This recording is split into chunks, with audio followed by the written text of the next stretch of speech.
إذا أردت أن يوفقك الله تعالى لا تظن أن الله سيوفق الكسول، سيوفق الذي لا يعمل. الله يقول وأن ليس للإنسان إلا ما سعى.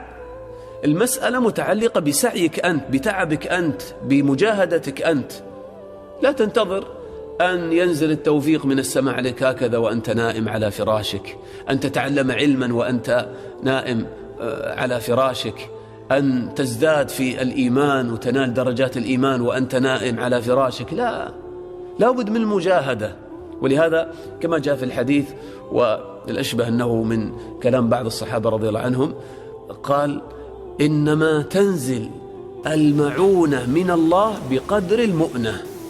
الله تعالى ينزل عليك من المعونة بقدر ما تبذل أنت من المؤنة، بقدر ما تبذل أنت من مجاهدة نفسك. وهذا في كل الخيرات التي ينزلها الله على عبده. تريد الإخلاص، جاهد نفسك على العمل.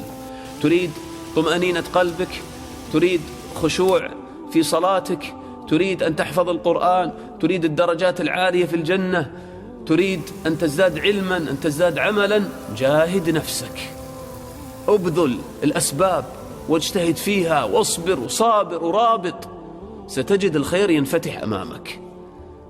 وهذا هو الفرق بين المحسن وبين المقتصد وبين الظالم لنفسه.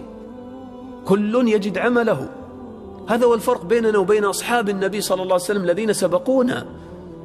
الصحابة رضي الله عنهم كان كلامهم قليلا ولكن كان عملهم كثيرا. لكن نحن مشكلتنا اليوم نتكلم كثيرا وعملنا قليل، ما نجاهد أنفسنا.